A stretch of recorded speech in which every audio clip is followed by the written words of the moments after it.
So hey guys, it's Zion again. We're back on the battlefield with some TDM on the Karkand maps, which I find hard to find these days, and there's no servers that are ever up when I'm playing, which is usually late at night, and so it's usually just canals, Karg Island. So that's why it's been Karg Island and nothing else from Battlefield, and I've been having fun with Call of Duty, believe it or not. I apologize, there is once again no audio, but the Story keeps switching its audio channels, and I never remember to look and change them back, so just deal with my voice and the music for now. I apologize in advance. But on to the topic, which is interesting. It's something that I brought up when I was reading one of my role-playing game books. I'm talking about role-playing games as in tabletop, D&D, Pathfinder. If I'm to engage in some geekiness, then those were the first games I really played really hard. Yes, I played Final Fantasy, yes, I played Legend of Zelda, and I played them a lot. But I didn't play them crazy. When I first found D&D, I was in 5th grade, and it was one of the most amazing experiences, for me at least.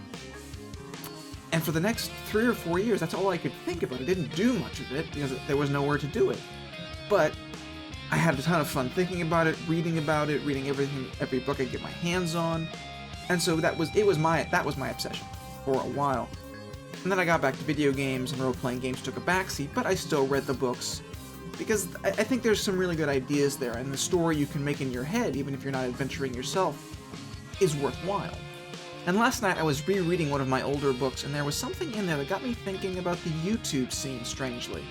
Because I'm always drawing these weird correlations between YouTube and life, and gaming and life, and Call of Duty and Battlefield, and so I thought I would extend it to here.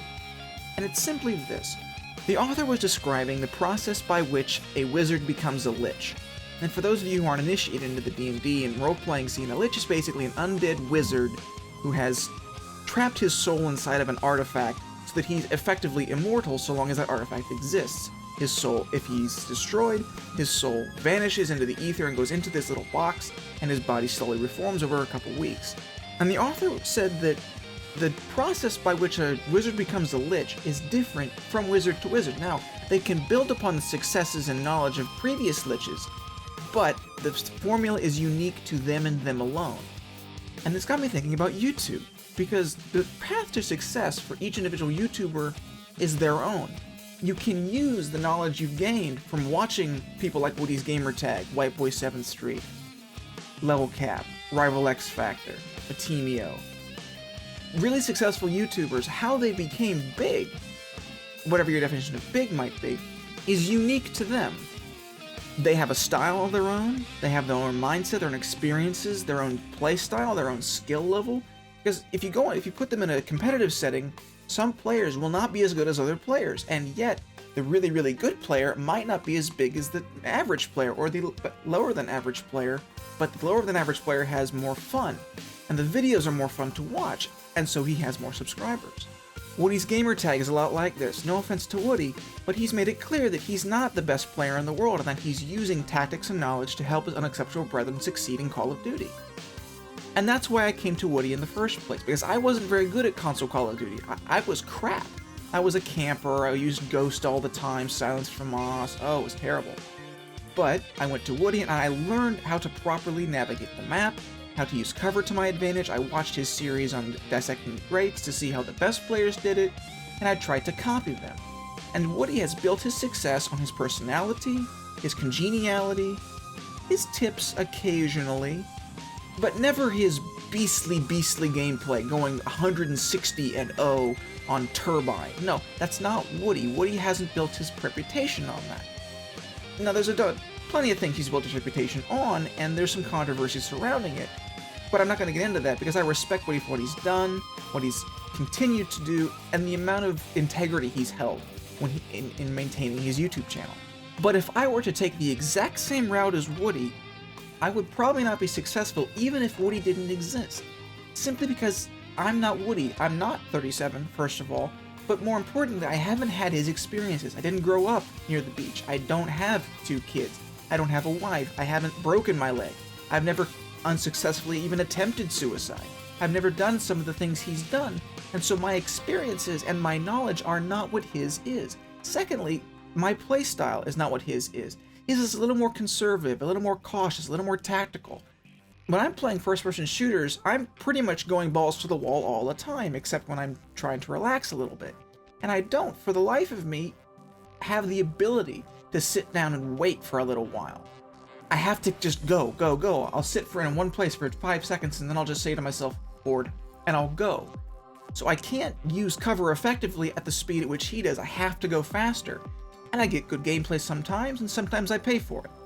But if I took the time to analyze where Woody started to blow up, what about his gameplay started to completely take off? I subscribed to Woody when he was at 25,000 subscribers. And it was in Modern Warfare 2, and his commentary was good, it was fresh, it was new, it was fun to listen to, he sounded like a really nice guy, and I'm pretty sure he is a pretty nice guy. But he wasn't getting huge yet. Something changed that I haven't analyzed, and I don't know why he's blown up. But if I looked closely, I could probably find what it is that caused him to become the million subscriber super channel that he is today. And while circumstances haven't aligned for me to have a super channel yet, and they may not align, I don't know yet. But there is a certain set of circumstances that had to happen for him to become what he was.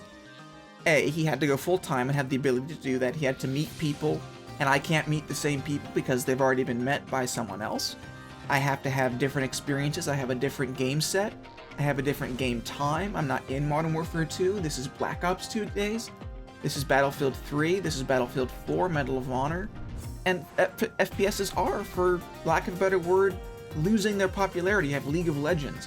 You have StarCraft, World of Warcraft, Dota. All these games are becoming marginally more popular at a fairly quick rate than first-person shooters are. And so while I could copy Woody down to the last iota and see what the results are, A, that would be petty and worthless, but it would also be a disservice to myself, because that wouldn't be my journey. And as a storyteller by trade, I have to have my own journey. I can't walk someone else's shoes. Now, I can put myself in his shoes and think of what he would have done in this situation and let that inform my own decision making. But if I do it exactly as he did, it wouldn't be my own journey. It wouldn't be worth it to myself. I wouldn't feel fulfilled. It wouldn't be my own success. It would be his success mirrored in my own. And at the core of all of life's journeys, it has to be your own success. Should you have help along the way? Absolutely. No one on YouTube got big alone. There's always help. There's always someone giving you a boost from somewhere. Even if it's not on YouTube, if it's on Reddit, a forum, a newspaper, a gaming magazine, a gaming website, a gaming blog, somewhere someone helped you and got you some more visibility. But it was your efforts primarily that got you where you wanted to go. Thanks for listening, guys. I wanted to get this out before I went to bed tonight. Have a nice day.